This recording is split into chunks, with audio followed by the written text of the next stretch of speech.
A lot of this isn't going to make sense to you, and I'm sorry about that. I'm just going to start at the beginning, with the house.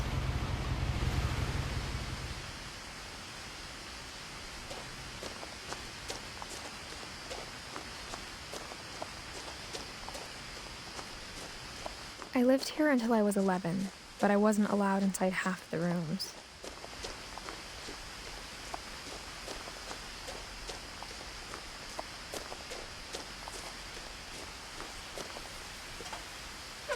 Inside the mailbox were bills from 7 years ago, marked urgent, open immediately.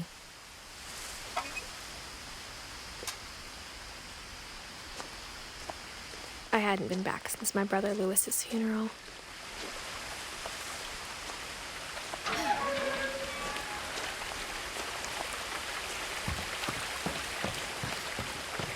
In her will, my mother left me a key, but didn't tell me what it unlocked.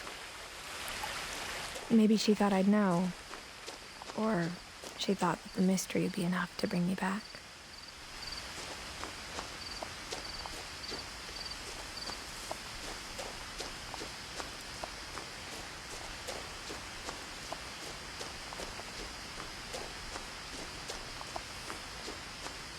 No one had driven this way in a long time, but I saw a few hoof prints.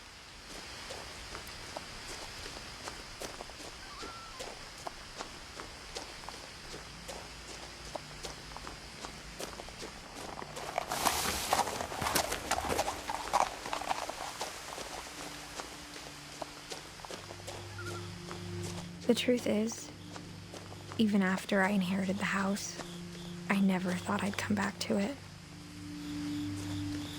But now I had questions about my family that only the house knew the answers to.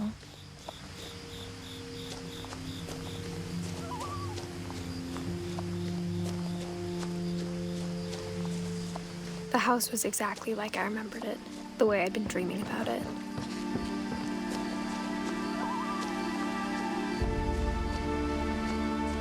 As a child, the house made me uncomfortable in a way I couldn't put into words.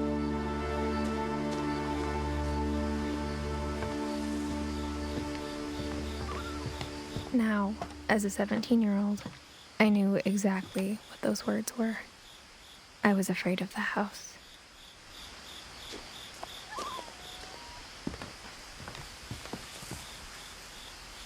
I hoped the key might unlock the front door. It didn't.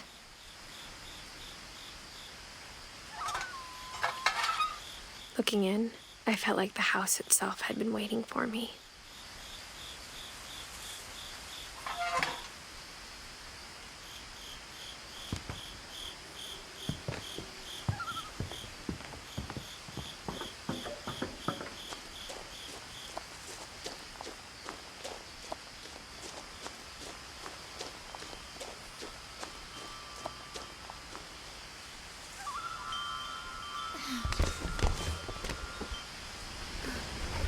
Crawling through the doggy door used to be a lot easier when I was 11.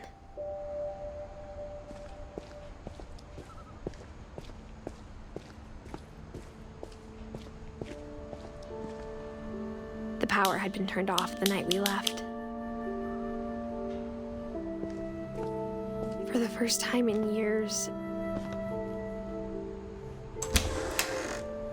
I felt like I was home.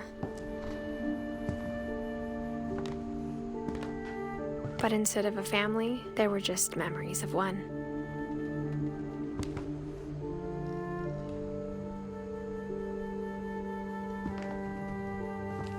Like how after Lewis started working at the cannery, we all got sick of eating salmon, except our cat, Molly.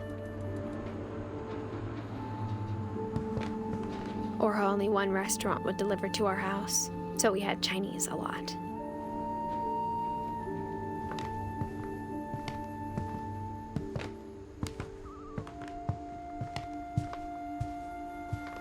The table was still a wreck from the night we left.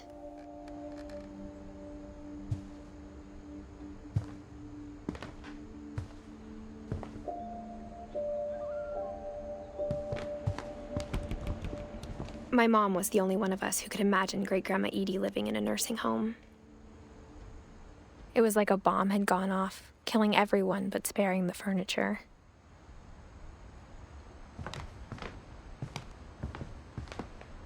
Nothing in the house looked abnormal. There was just too much of it, like a smile with too many teeth.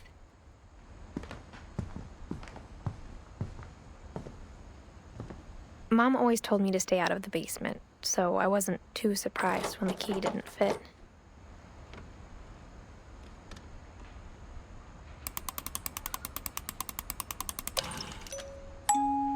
Great-Grandpa Sven built a music box for Barbara, along with the rest of the house.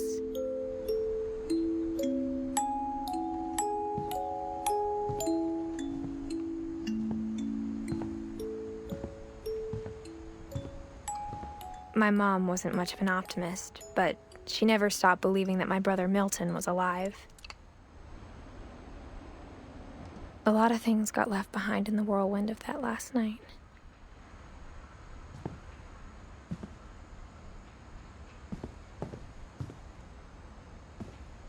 After Milton disappeared, Mom sealed up all the bedrooms. Then Edie retaliated and drilled peepholes.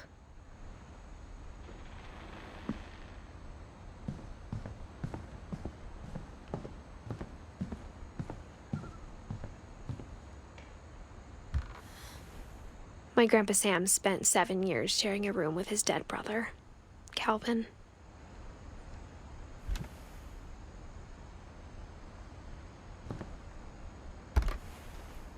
As a kid, I just assumed every house had peepholes and sealed rooms you weren't allowed inside of.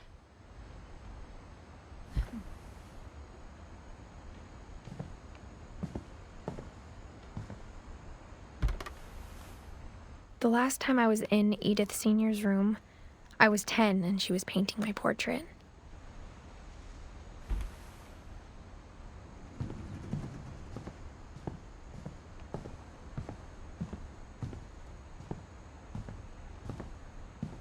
I spent a lot of time playing in Great Uncle Walter's room. I think my mom sometimes regretted not sealing it up. Louis told me there were secret passages, but I never believed him.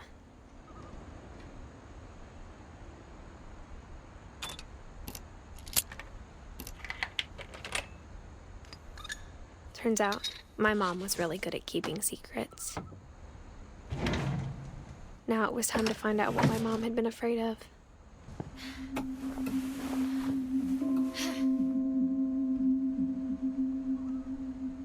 Reading this, maybe it sounds like I had a plan, but I had no idea what was behind that door.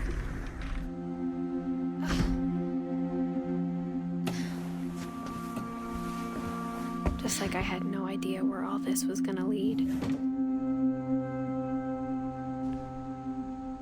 I grew up looking at Molly's room through the peephole. Molly's gerbil had a tiny bedroom with its own even tinier gerbil cage.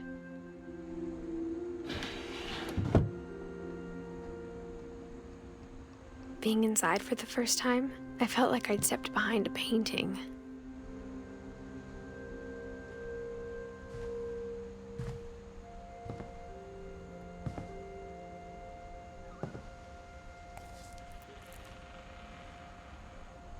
I got the sense Edie had spent a lot of time here, before my mom sealed the doors.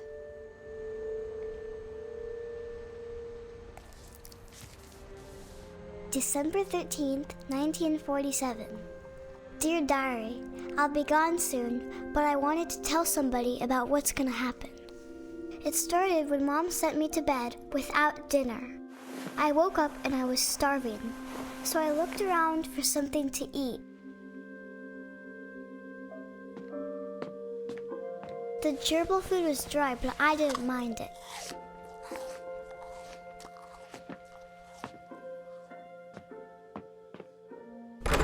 Mom, can I come out now?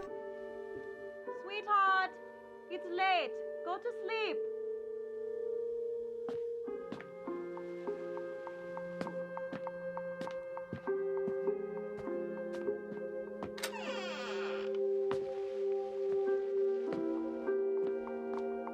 I kept eating and eating.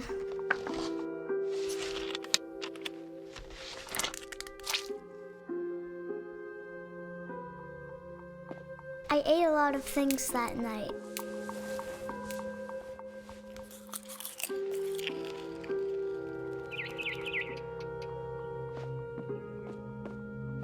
Then I heard chirping outside my window. It was a barn swallow going back to her nest. I reached out for her.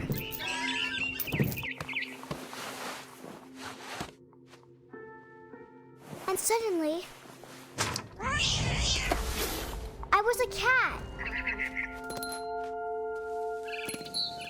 I tried to be quiet, but the bird was really scared.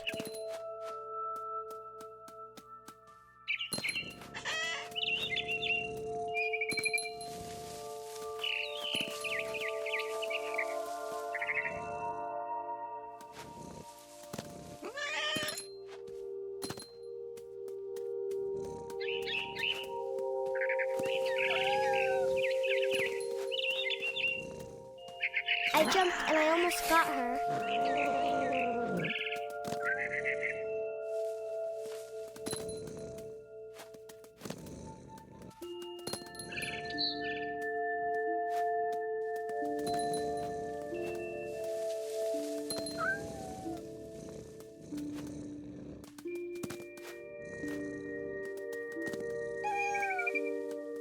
I could tell she was getting really tired.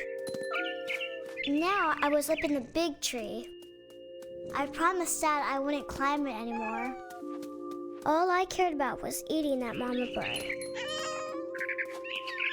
I gobbled her up. And suddenly, I was an owl. First, all I heard was the wind. Then I heard little teeth nibbling in the grass.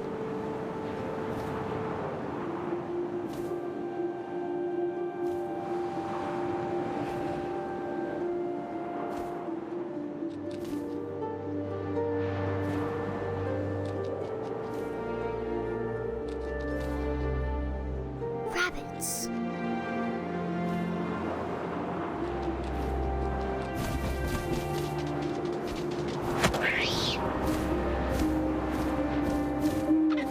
I imagined his face looking up and seeing mine through my talons. I swallowed him up, and I didn't chew one bit. Then I flew off to find something bigger.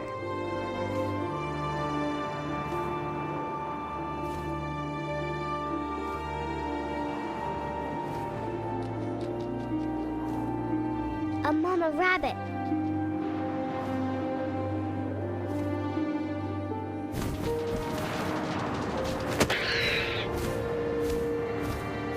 She was almost too big to carry. I started choking, but I couldn't stop eating. And suddenly, I was a shark.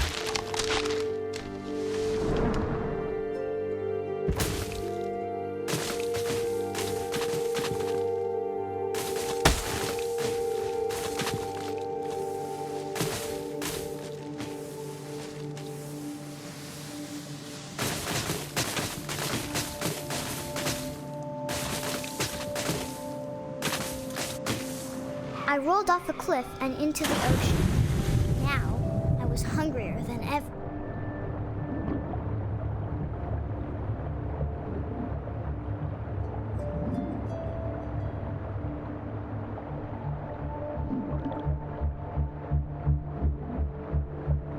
I wanted fat, juicy seals.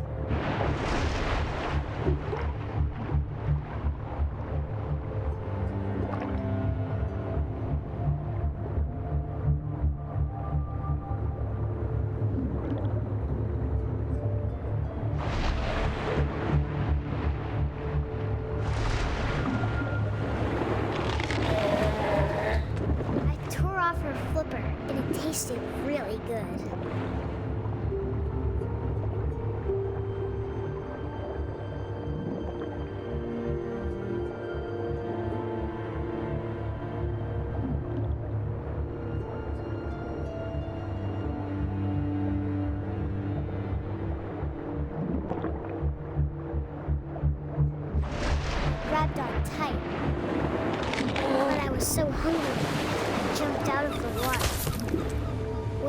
opened my eyes, everything had changed.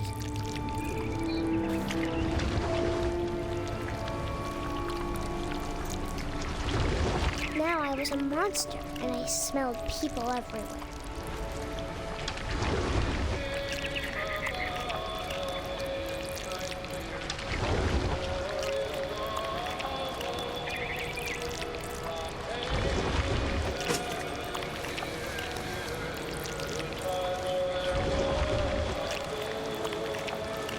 I was big, and I moved real quiet.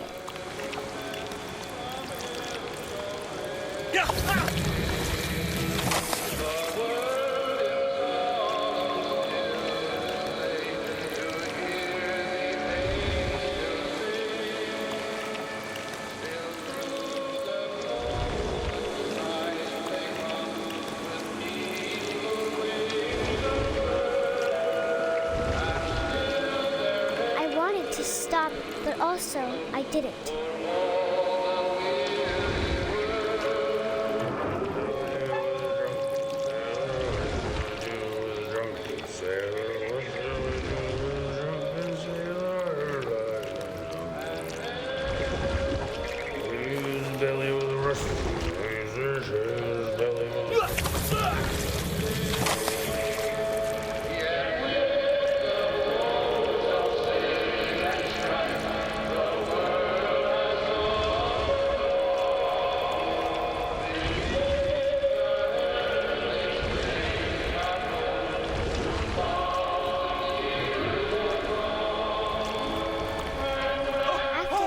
Passenger, I was still hungry.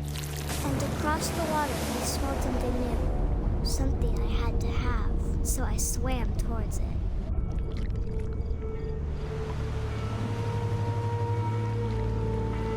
I slithered onto the sand, and the good smell went into an old pipe.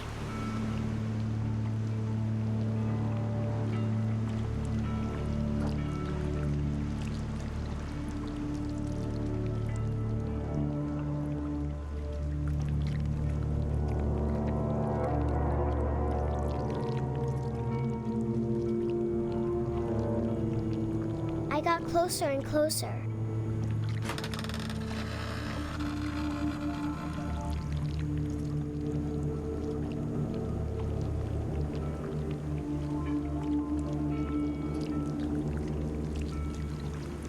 All my stomach started growling. And suddenly, I was me again. I held my breath for a long time, but I couldn't hear anything. I think it's waiting for me to fall asleep. But it's not going to wait much longer. It needs to feed, and we both know I will be delicious.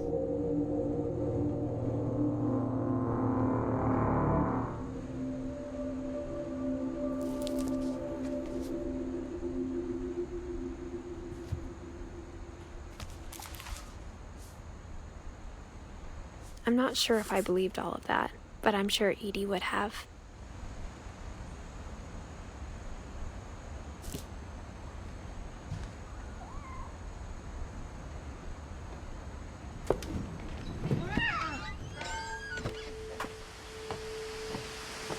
This will be obvious later, but my mom never told me any of these stories. Edie would have, but Mom didn't like bringing up the past. Though, when we adopted a stray kitten, she was the one who named it Molly.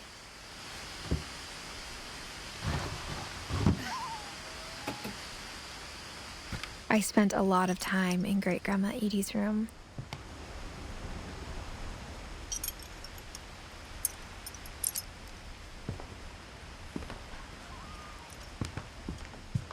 Louis died a week before we left, but Edie had already started to memorialize him.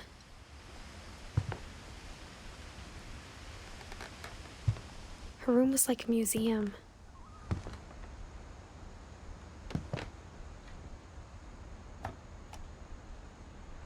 For 500 years, the Finches have been famous throughout Norway for their fortune and misfortune. Odin Finch buries the latest victims of the family curse, his wife Ingeborg and their newborn son, Johann. On January 7th, 1937, he set sail with his family and his house, hoping to leave the curse behind. But 40-foot waves off the coast of Washington send the house and Odin to the bottom of the sea. Odin's daughter Edie, with husband Sven and baby Molly, step ashore on their new home, Orcas Island. Odin Finch is the first to be buried in the new family cemetery.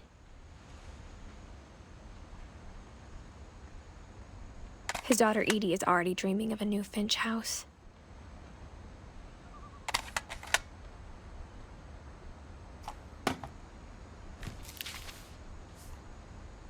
Whatever's wrong with this family, it goes back a long ways.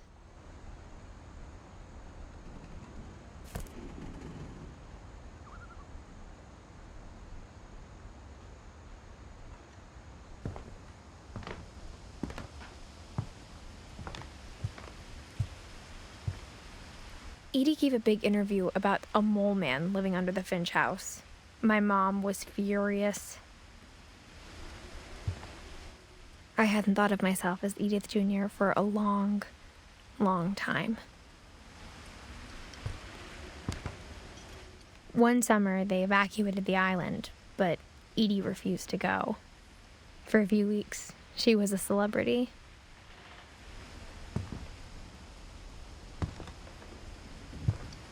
When Edie told people Sven was killed by a dragon, she could also have said he was building a dragon-shaped slide that collapsed.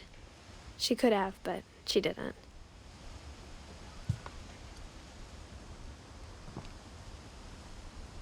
Even in her 90s, sometimes Edie seemed a lot younger than my mother.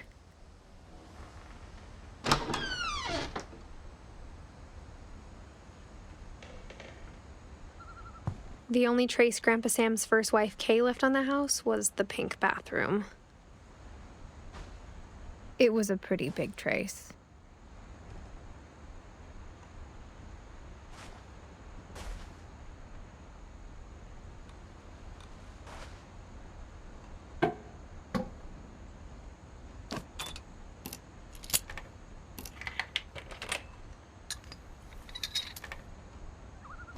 There's a secret in this bathroom.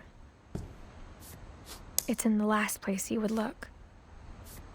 It isn't in the cupboard. It's hidden in this book.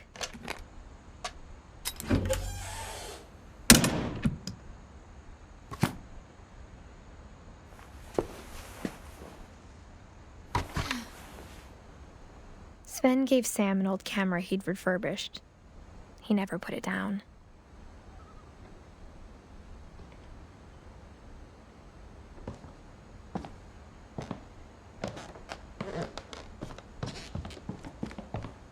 From the paintings on the wall, it was clear my brother Milton had been here before me.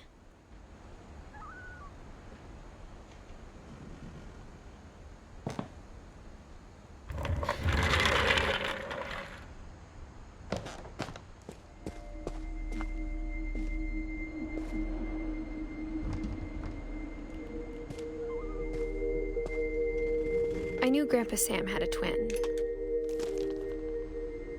and that he never talked about him.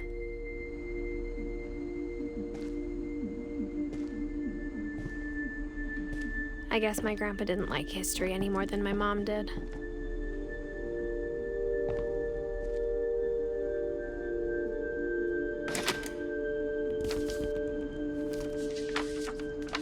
How I Want to Remember My Brother by Sam Finch. The thing I remember is that when he made up his mind, that was it. My brother said he'd die before he ate another mushroom, and he did. At Barbara's funeral, we swore we'd never be afraid again, and he wasn't. I think Calvin always wanted to fly.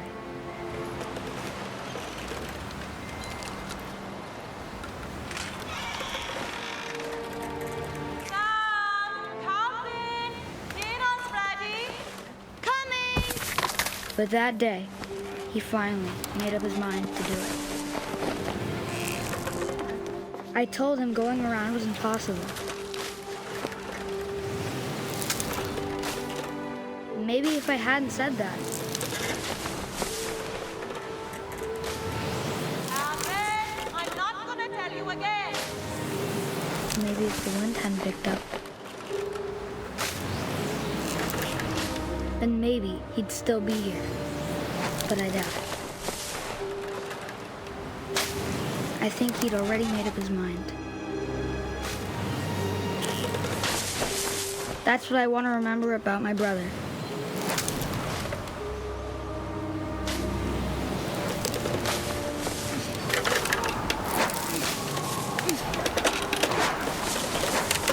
The day he made up his mind to fly. And he did.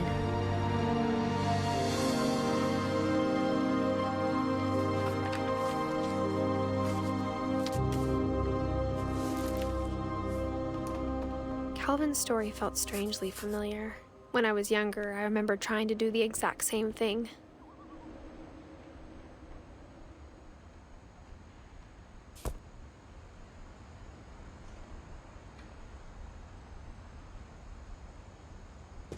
After the funeral, Edie roped off Calvin's half of the room.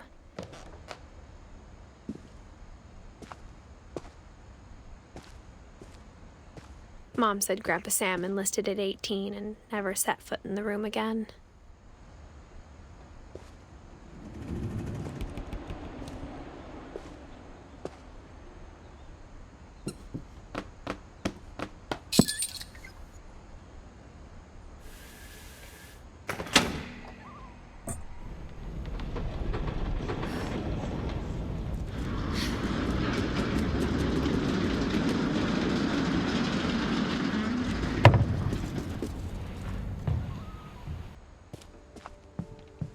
The passages were a pretty tight fit.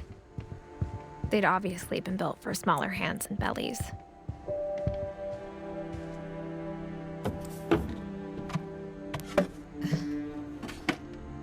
Growing up, I always thought of Barbara as a child star.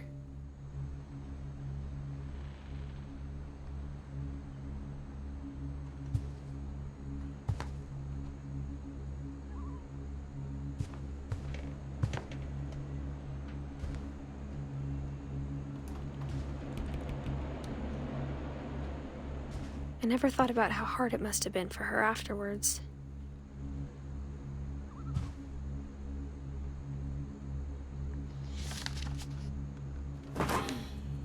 Of all the stories people wrote about Barbara's death, I'm surprised Edie saved this one.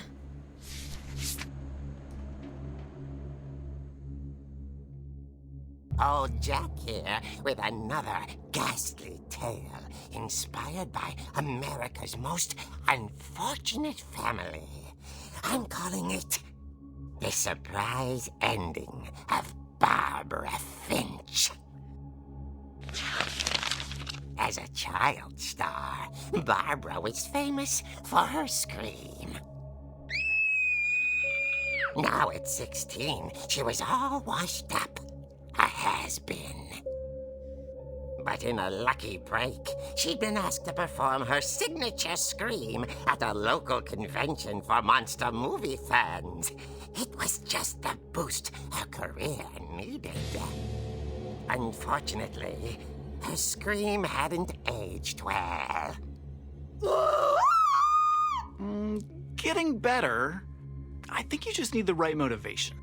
Her biggest fan and current boyfriend, Rick, was about to demonstrate when...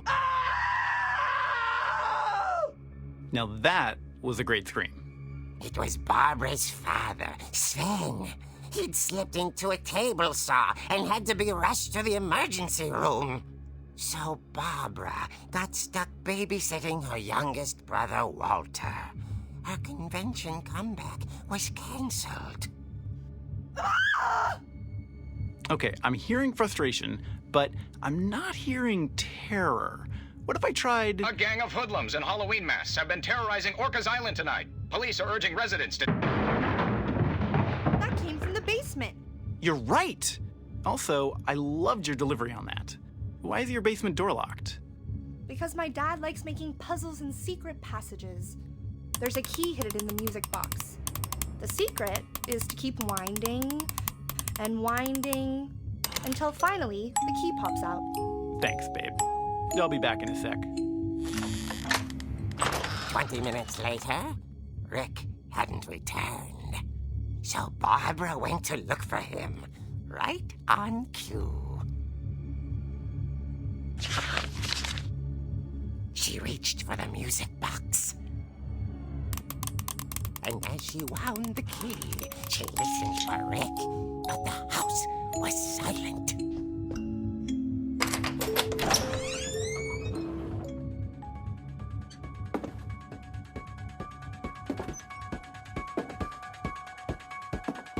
She found Rick's crutch and imagined the worst.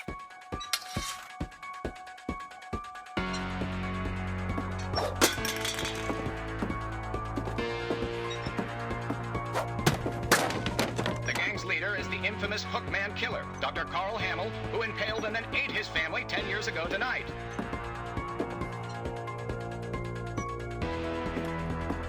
The old fridge rattled and grew still.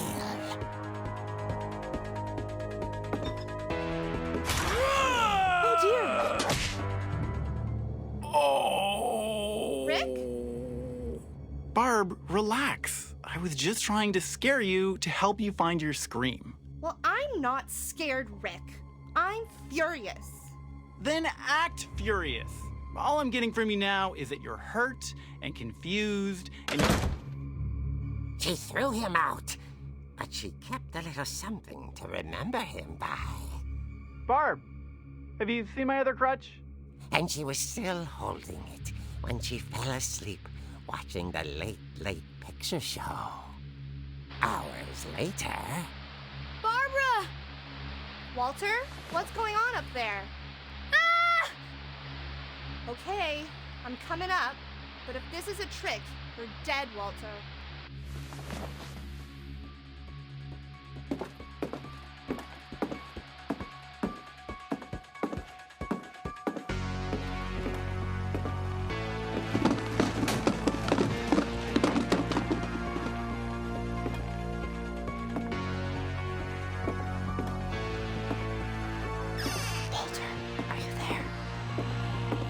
Walter had vanished, but his bedside radio was still on. Orcas Island police describe the man as 6 feet tall, with a steel hook for a hand. Residents are urged to lock all doors and windows and notify the police of any suspicious activity. Barbara turned, saw the hook man, and was speechless. He was quite smashing.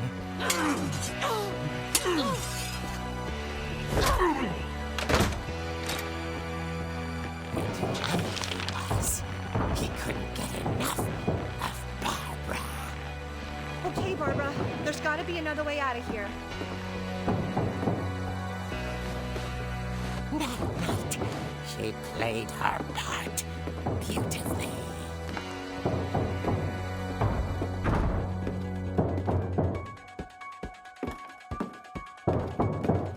Molly's door hadn't been opened in years. The hinges groaned.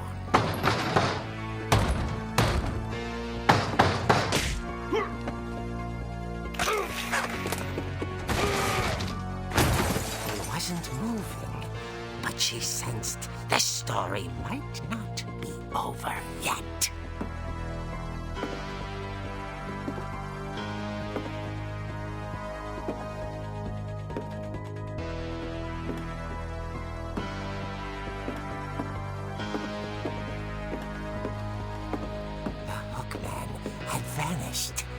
She listened for his breathing, but all she heard was...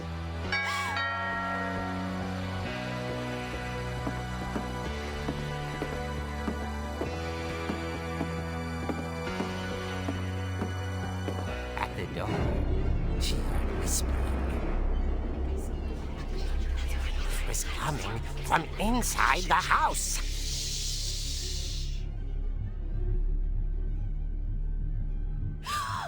Oh dear.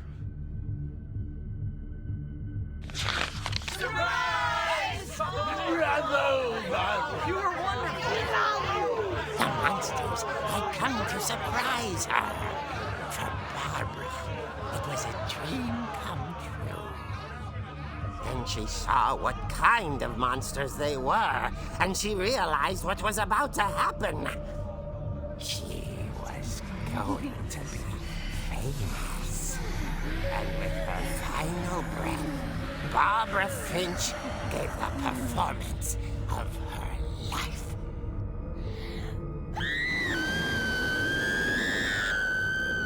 I wasn't there myself, but I hear Barbara was magnificent. Poor girl. She had a taste for stardom. But unfortunately, so did her fans. Of course, the police blamed it all on poor Rick, who disappeared the same night. And little Walter? Hiding under his bed the whole time.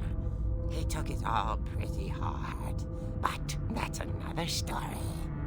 As for Barbara, tucked inside the music box was all they ever found of her.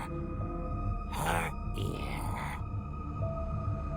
Now that's what I call a real eerie tale.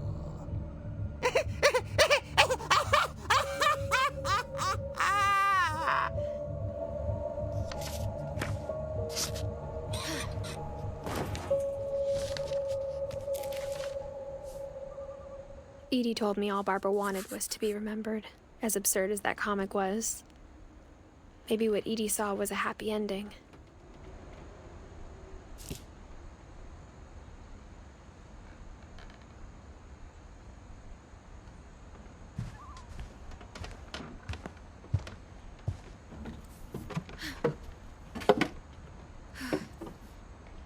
I guess now I know why Mom didn't like me playing with the music box.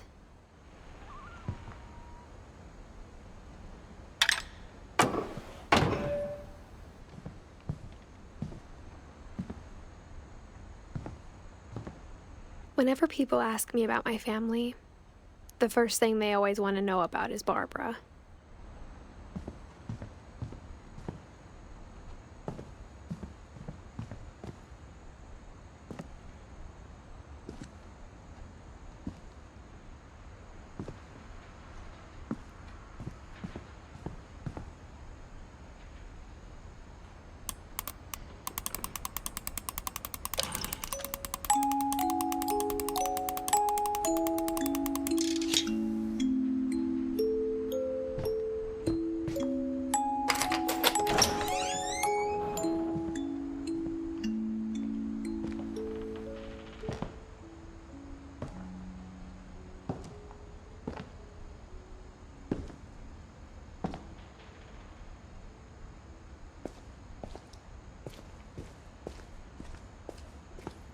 Mom said the basement was off limits, unless I wanted another tetanus shot.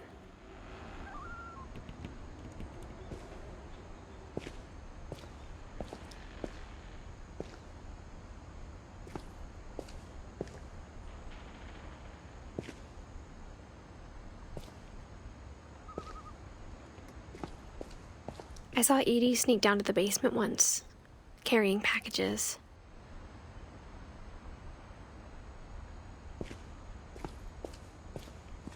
I thought maybe she was hiding presents.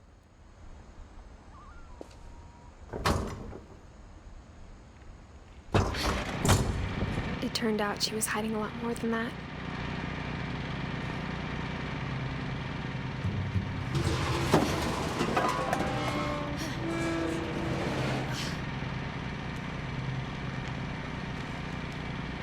I remember asking Mom once about where Walter had gone.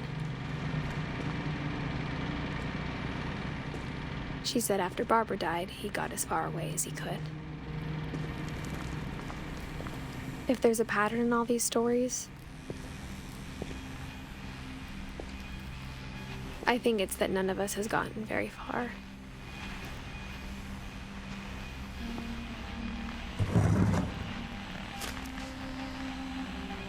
Goodbye, everyone. I can't believe I've been down here for 30 years. On that first day, after the shaking started, I didn't think I'd survive a week.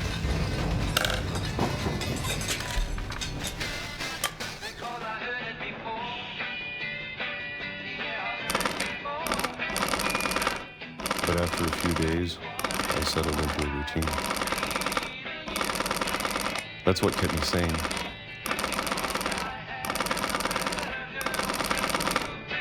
Having a schedule, living for today. I always expected to be dead tomorrow. But if you wait long enough, you get used to anything.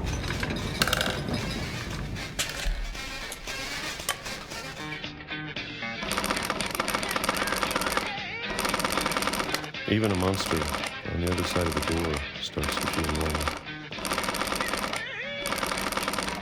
Almost friendly.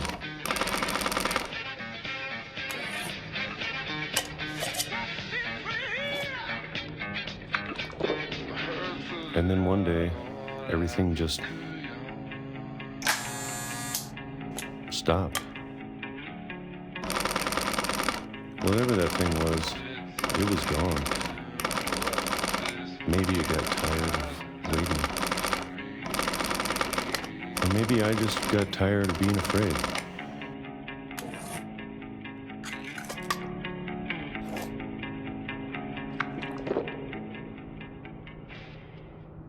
It's been a week now, the longest in 30 years.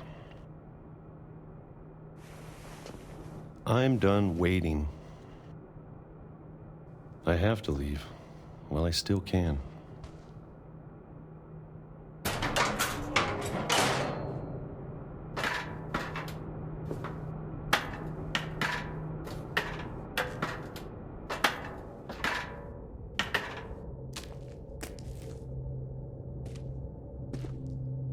I know it's out there somewhere. Whatever killed Barbara and Molly and Calvin. Maybe this is all a mistake. But I need to stop living the same day, even if it kills me.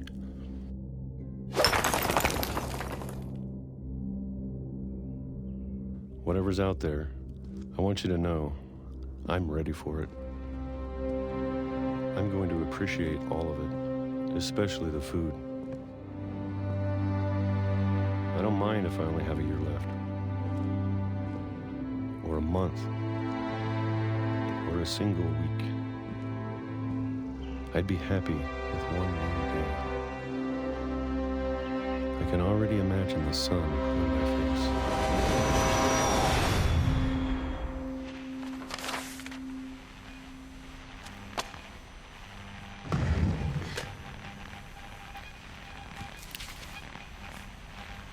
Walter died when I was 6. I can't believe my mom never told me he was down here.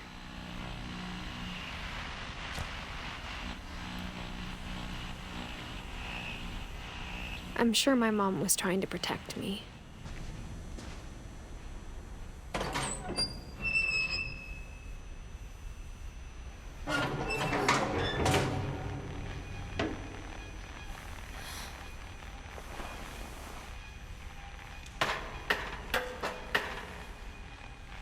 Maybe she was afraid I'd end up like Walter.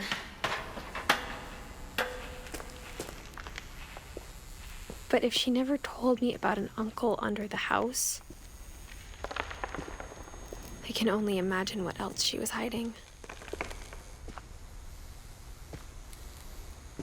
I don't want to make the same mistakes she made.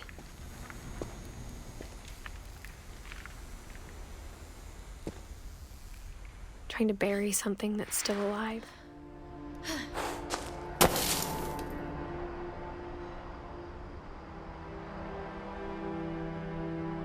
Now that there's only one of us left, or maybe 2,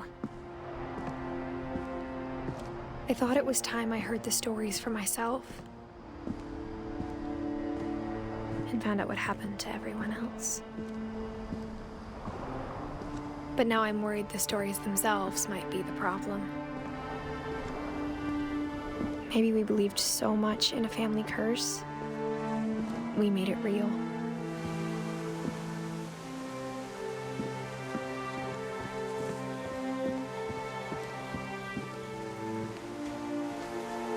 I don't know if I should even be writing this.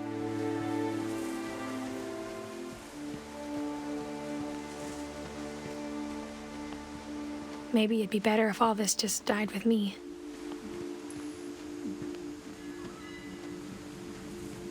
But I thought you should know about your family.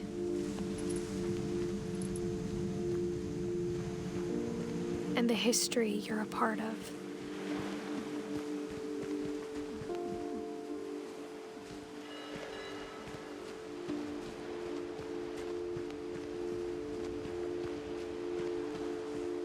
Though to be honest, I feel as lost as you probably do right now.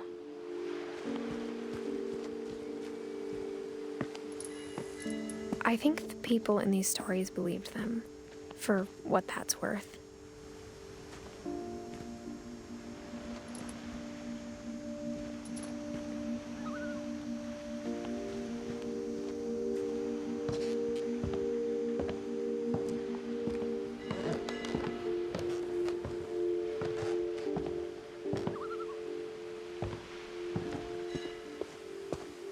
And when you look at the house, that history of imagination and stubbornness and madness, any of it seems possible.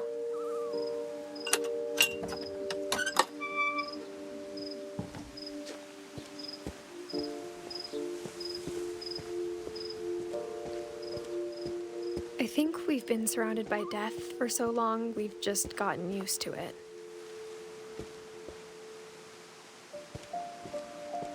What kind of family finishes building a cemetery before starting the house?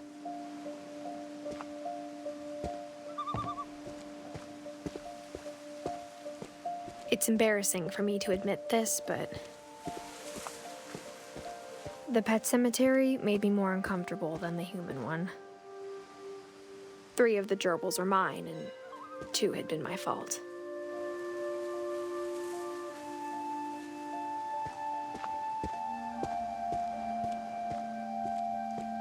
Sven built the house, but it was Edie who designed the cemetery.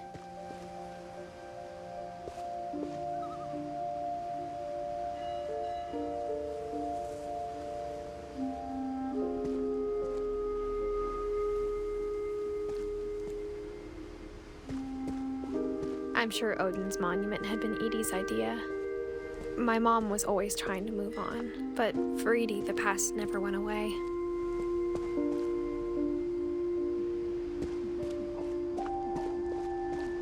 She could see it poking out of the water at low tide.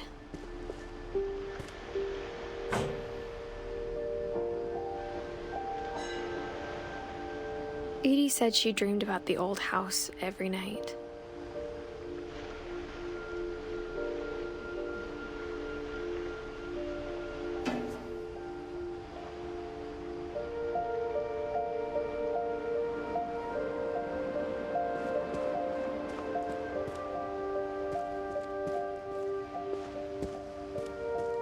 Edie's side was always easier for me to understand. But the older I get, the more I can see where my mom was coming from. Her dad had been pretty strict, but it wasn't enough to save her brothers. She was just trying to do better.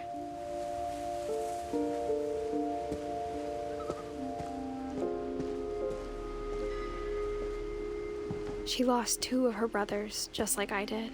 I get why she tried so hard to protect us.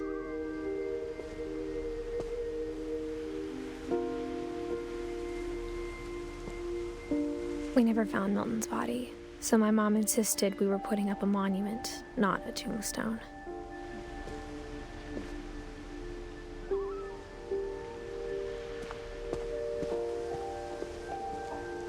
There's so many things I wish I could ask my mom now.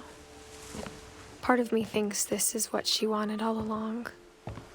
For me to come back someday and find everything out for myself.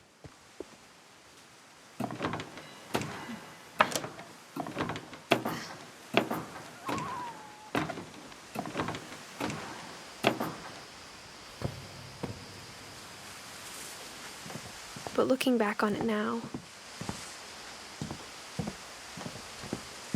if she told me there was going to be so much climbing, I never would have come when I was 22 weeks pregnant.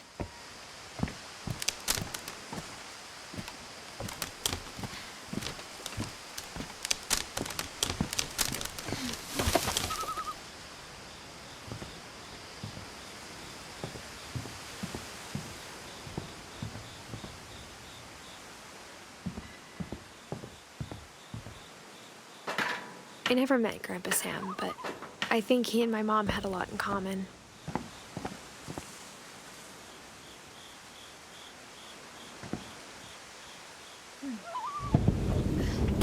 They were both pretty intense.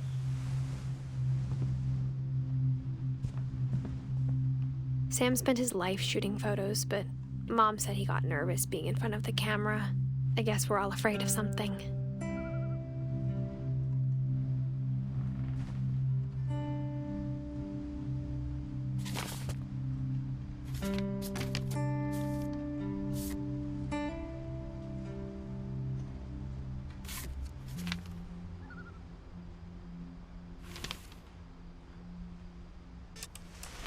Dawn, I promise, you'll never forget this weekend.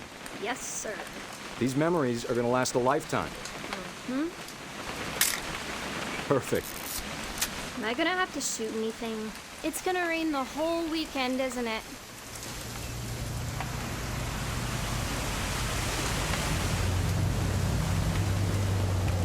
I will never forget this weekend, Dad. That's the spirit. Okay, got it. I'm gonna take some pictures, okay? Just be careful. That camera's older than you are.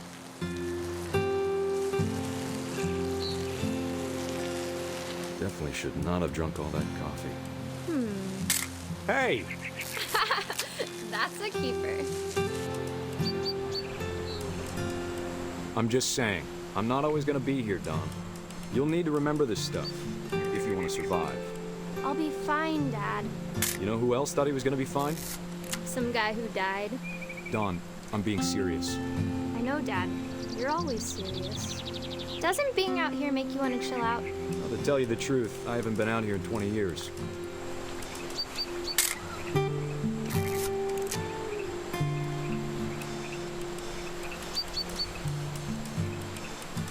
Last time I was with my brother Calvin. Man, that was a great trip. Your grandpa Sven taught us how to fish, how to build a fire. Dad! Good eyes, Dawn. Before you take the shot, let me get a picture of you.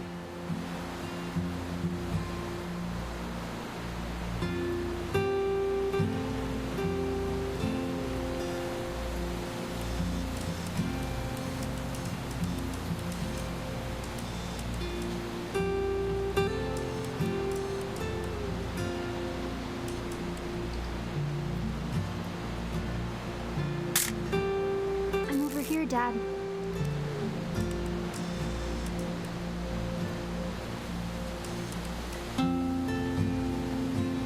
Dad, I... Let me get behind you. Do I have to do this? Dawn, you don't have to do anything. But if you want to survive, you'll need to be strong. Great shot, Dawn!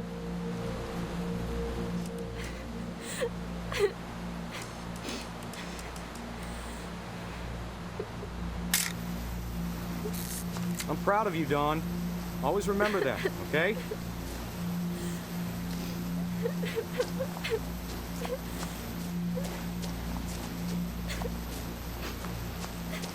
Sorry, Dawn, just gotta reset the timer.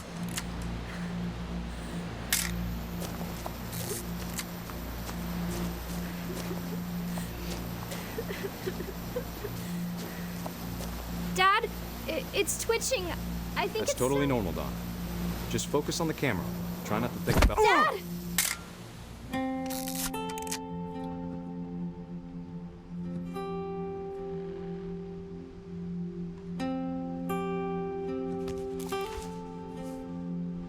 Of all these stories, that's the one I wish most that my mom had told me.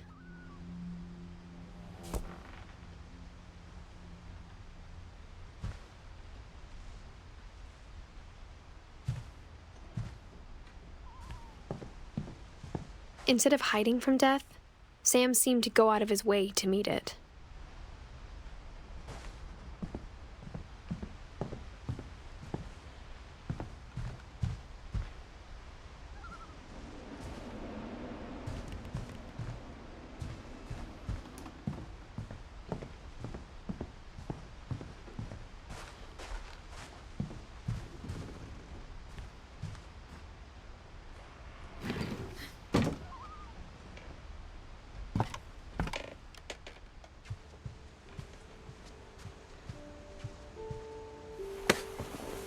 After Sam died, my mom and Edie got really close. They'd both lost a lot.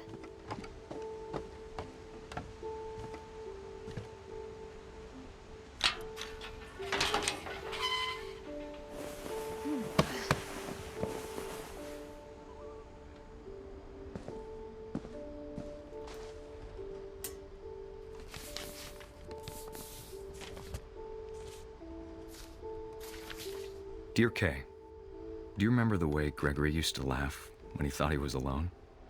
Like something funny was happening, but only he could see it.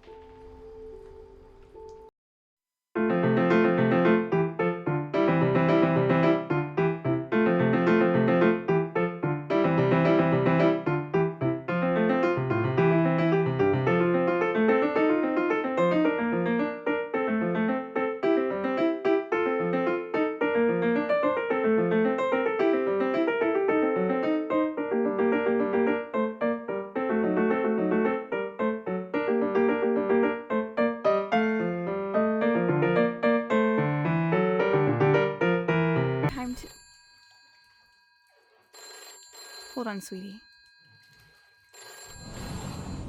Hello? Sam, I told you I don't want to talk right now. I wonder what he saw.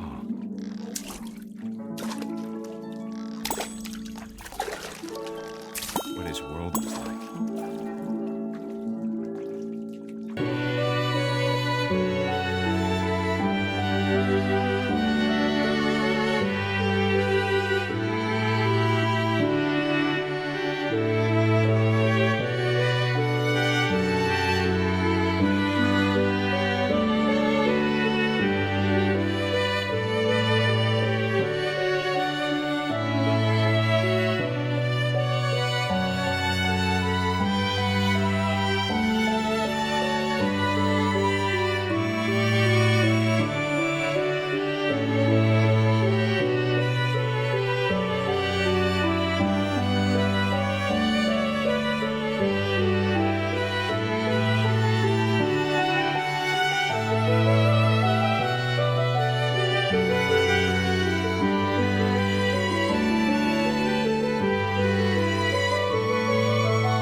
She could have told us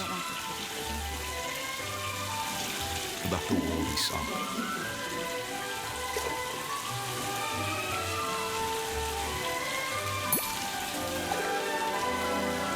There's so much I don't understand about Gregory,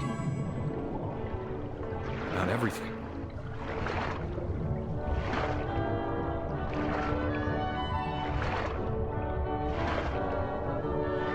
But I know know what happened wasn't your fault.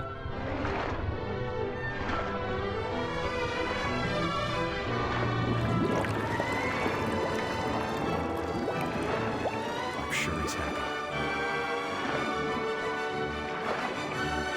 And he'd want you to be happy too. Good luck, Kay. Love, Sam.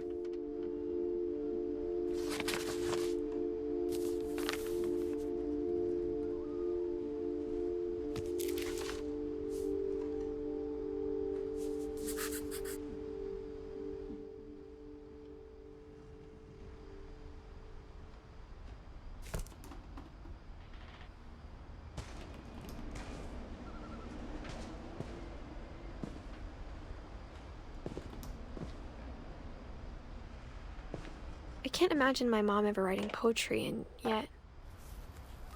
A poem for Gus, who always said the wedding was a bad idea.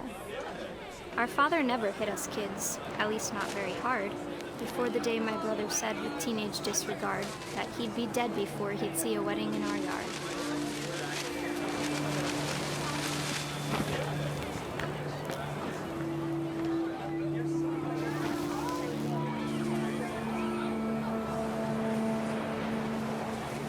My father made him come, of course, but Gus stood far apart, just flew his kite and bottled up the storm inside his heart.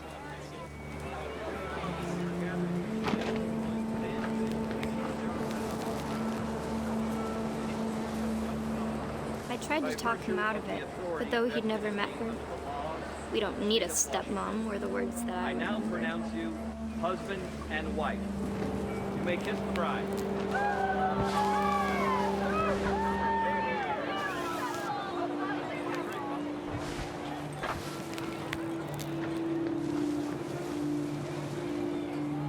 When the time for photos came, Dad ordered him to come here. But Gus declined and as a sign held up his middle finger.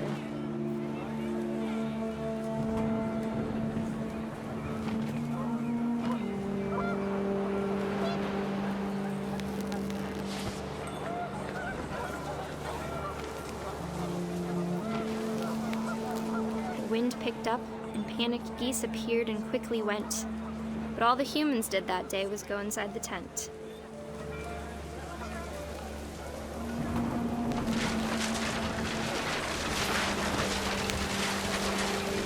The rain came down in buckets then, but no one seemed afraid that nature might destroy the tent our dad had crudely made.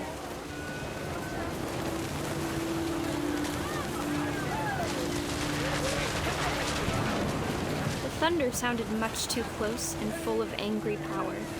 But all my father said to this was, "Make the music louder."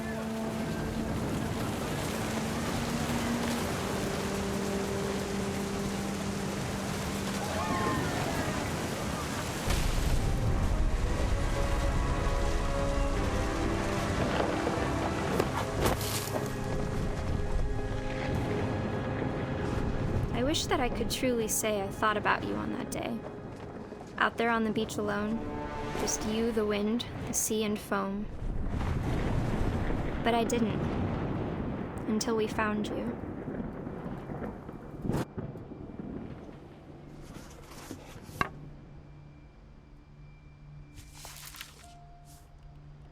She never talked about him, but Mom told me once if I was a boy, they were going to name me Gus.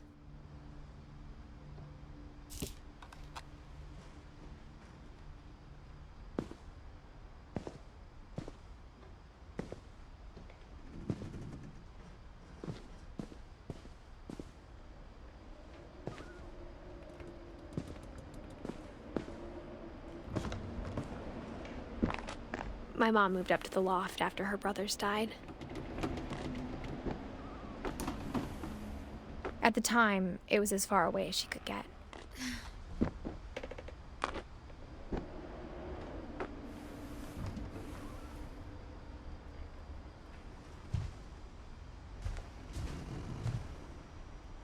She spent a summer building houses in Calcutta, where she met my dad, Sanjay. My mom moved to India a week after graduation and got a job teaching English. Lewis was born a year later.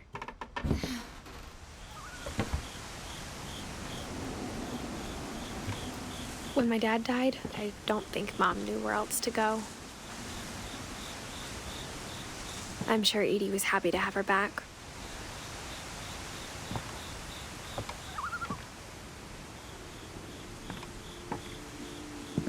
The house had to get a little bigger, but Edie was used to that.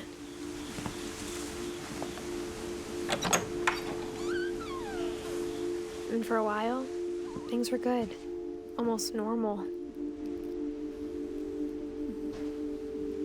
But it didn't last.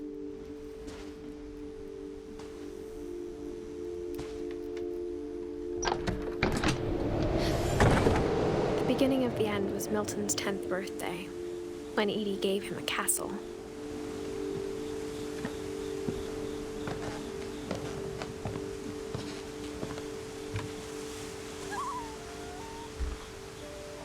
After Milton disappeared, the only thing he left behind was a room full of paintings.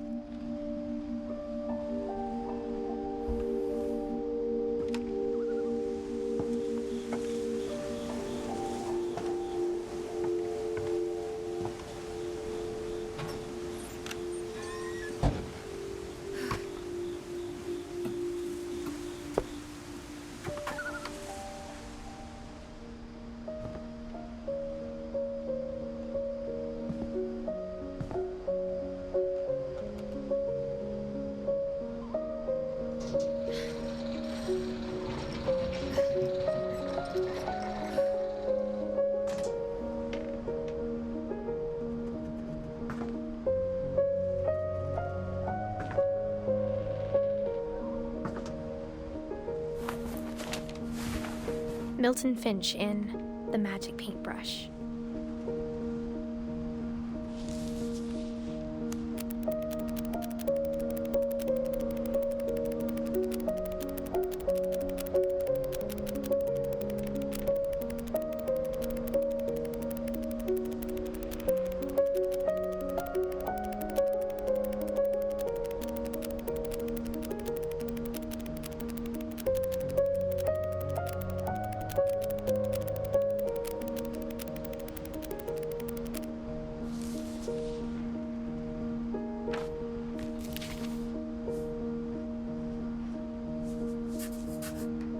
I was 4 when Milton disappeared.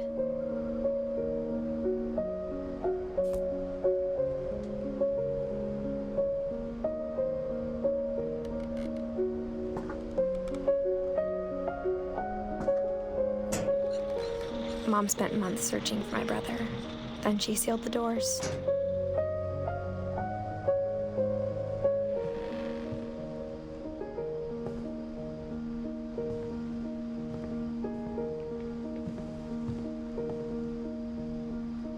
Whatever Milton had found in the house, Mom didn't want it getting out.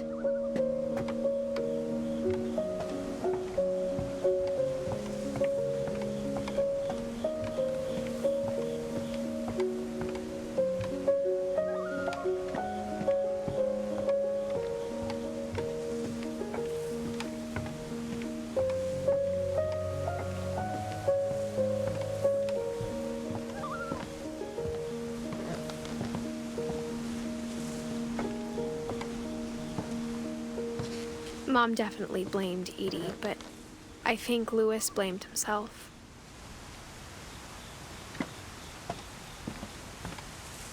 After he graduated, he just spent more and more time in his room, until Mom got him a job at the cannery.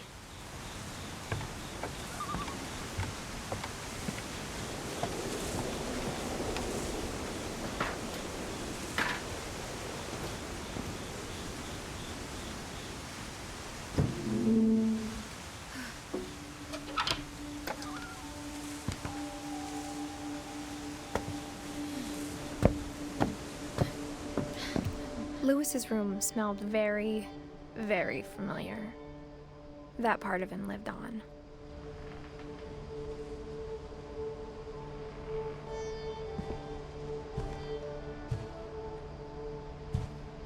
Louis and I spent a lot of time playing games together, but he was surprisingly bad at them.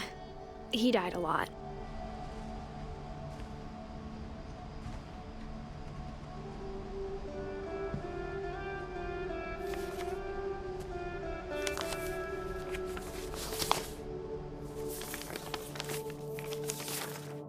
Dear Mrs. Finch, as Lewis's psychiatrist, I can understand your desire for an explanation. As I see it, the trouble began in January, shortly after we convinced your son to seek treatment for substance abuse. Newly sober, I believe Lewis first noticed the monotony of his daily life.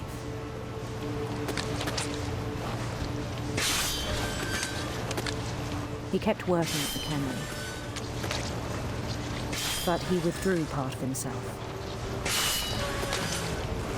In our sessions, I saw the same behavior. His mind began to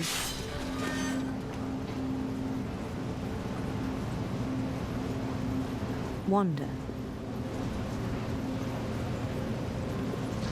I asked him to describe it. He said he started small, imagining a labyrinth.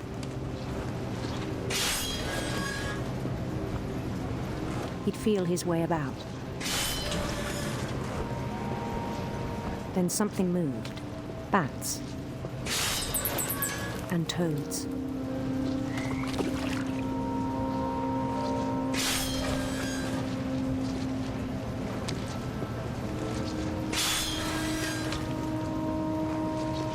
things that have not names. He knew it was all in his head. But he took it very seriously. I had hoped he'd find himself.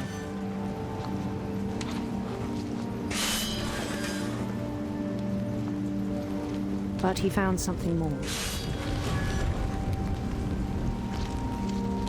I worried about him then. Daydreaming at the cannery. I spoke with his boss. But he said Lewis had become a model employee. Methodical, tireless, focused.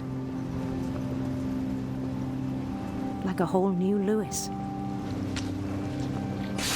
So I let him go on.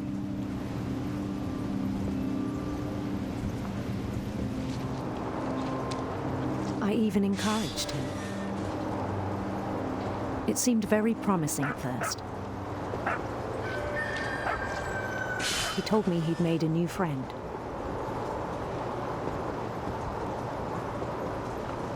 On the edge of a city he named Lewis Topia. He built the city up slowly, brick by brick. Then he made musicians.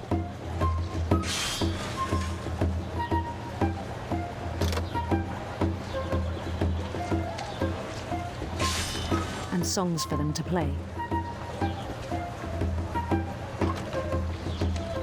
He talked about starting a band. And he was always humming something. Every day his imagination grew stronger.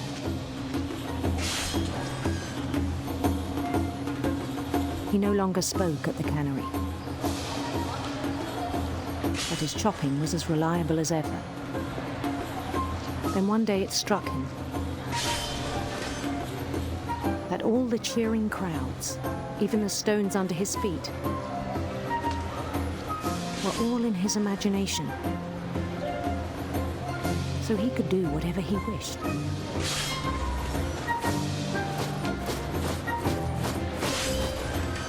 He held an election for mayor. And he won. They begged him to stay, but his mind was already wandering. It became a game for him.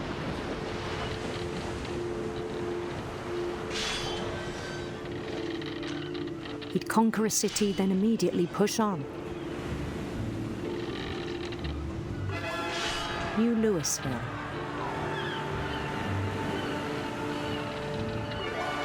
St. Louis. He started drifting away from our reality.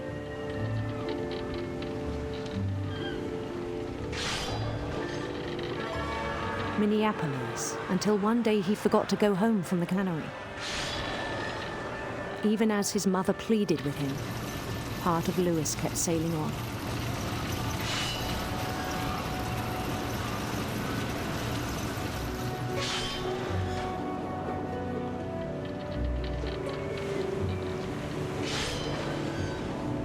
In Louisburg, he heard rumors of a handsome queen.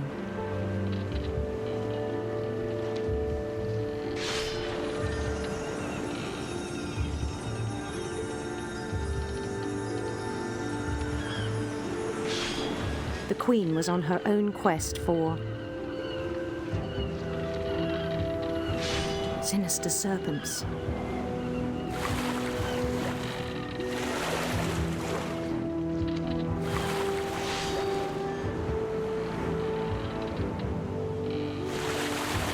He followed the sound of her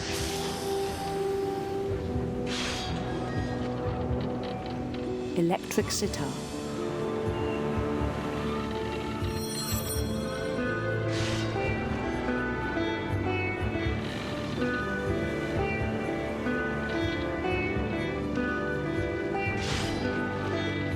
His chase led him to a golden palace east of the sun and west of the moon.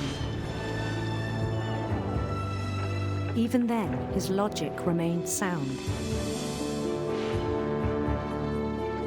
He knew the world was all in his imagination.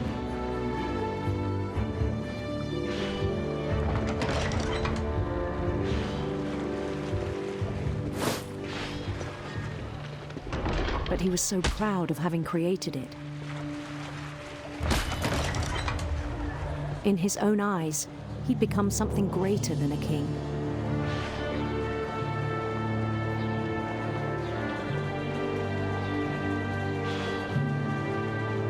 For someone who'd never known success in the real world, I think it was overwhelming.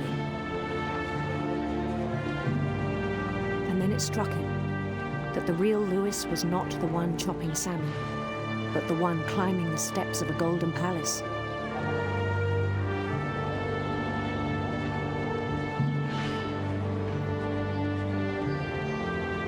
My imagination is as real as my body, he told me.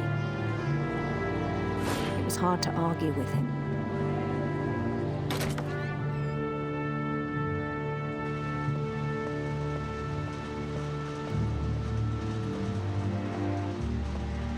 He began to forget the world we know.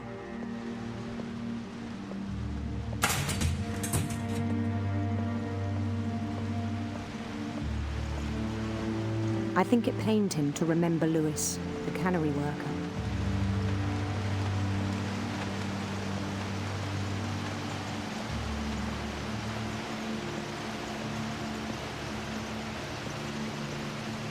He began to despise the man with a royal contempt.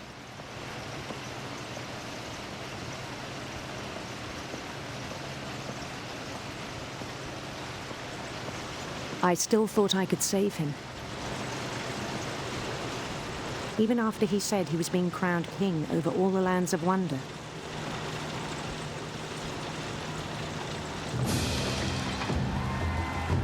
The palace would be packed with his companions.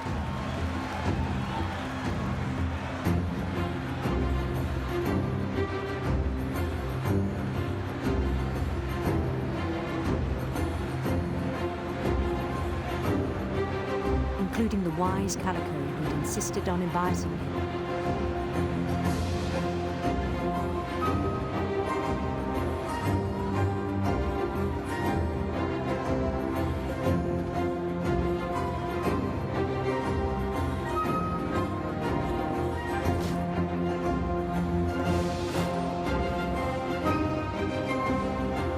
His queen waited, holding his crown.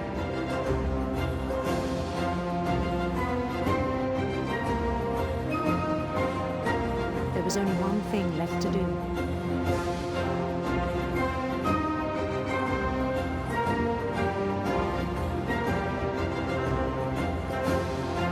Bend down his head.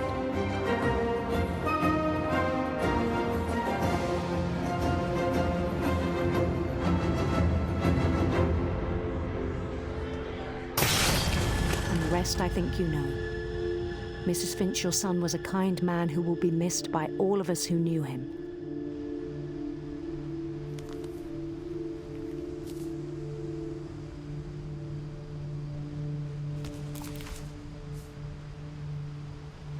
My brother was really cool. I wish you could have met him.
He was so proud of being Indian.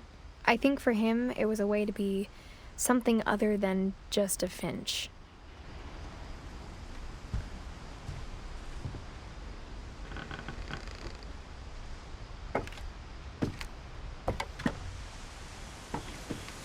On the way back from Lewis's funeral, my mom told me to start packing.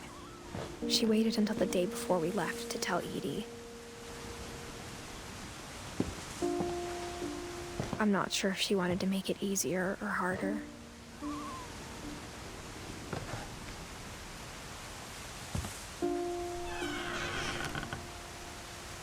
I wish we'd stayed.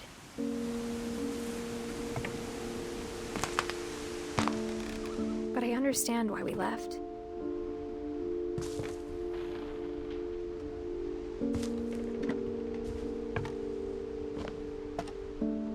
My mom ended up leaving everything behind.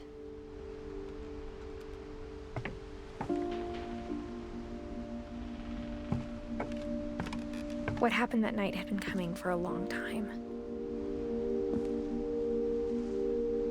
Maybe it should have come sooner.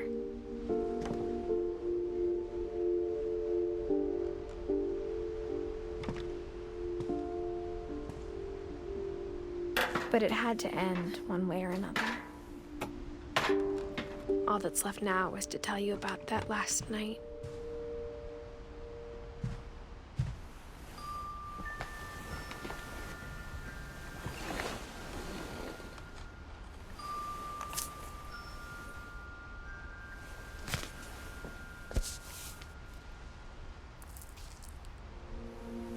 That whole last day, Edie just watched us pack and didn't say a word.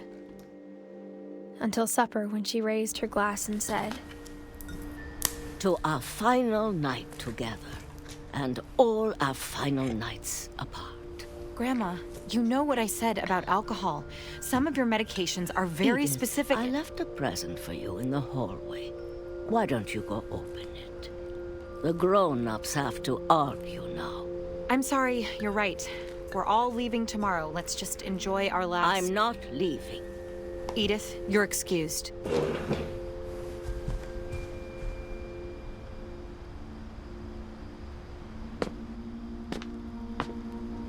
The power had been shut off that morning, but Edie always had plenty of candles. When my mom sealed the library, I don't think she knew about the other entrance.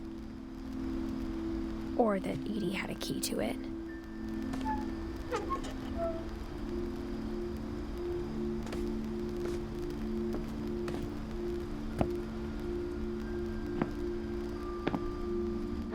You're afraid of isn't going to end when you leave the house. Edith has a right to know these stories. My children are dead because of your stories. I think it's best if Edith and I leave tonight.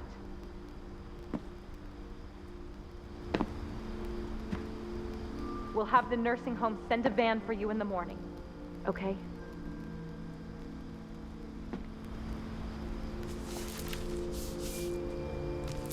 Dear Edith, there's so many stories I wish I could tell you, but there's only time for one. This is about what happened on the night you were born. That night, the tide went way, way out. It was the first and last time I ever saw the old house aground. There'd been an earthquake out in the middle of the ocean. They called it the lowest tide in 1,000 years. God, it smelled awful. You know, I've seen that house every day of my life.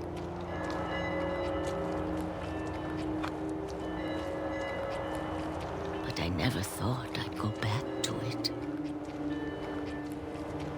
When the fog rolled in, I lost my way.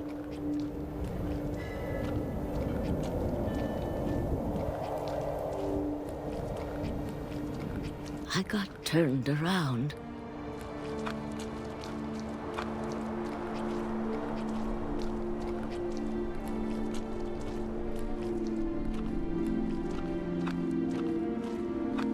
For a while, I wandered. I started seeing things.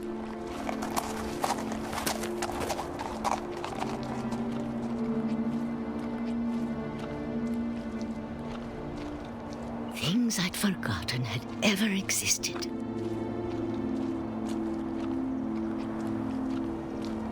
But when I saw them, they felt like old friends.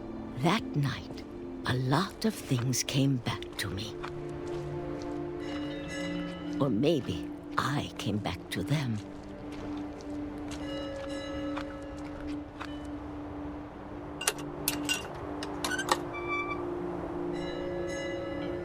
Things I can't explain, but that I need you to try and... Edith, what are you doing in here?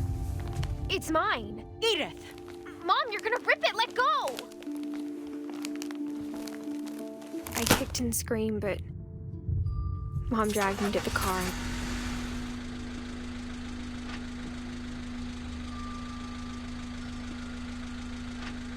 I never saw Great-Grandma Edie again. The next morning, the van came to pick her up, but she was already gone. After that, we moved around a lot.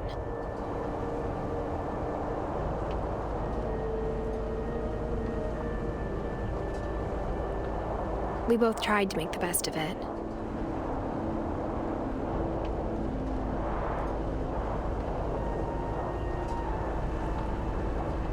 A few years went by.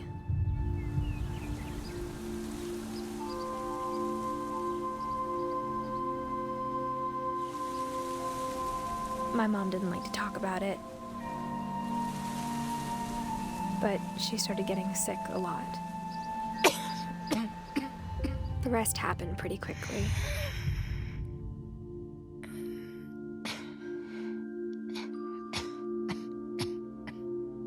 She got better for a while, and then she didn't.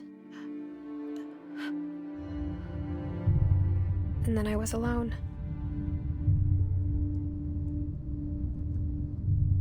The last Finch left alive.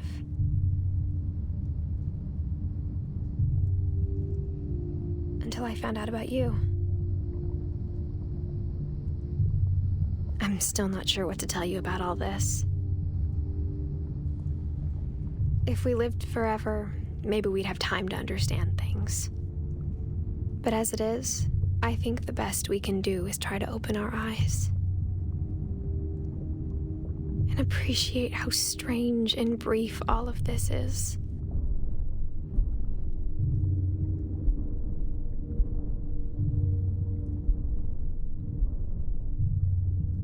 This journal was supposed to be for you. But now I hope you'll never see it. I just want to meet you and tell you all these stories myself. But I guess if you're reading this now, Things didn't work out that way.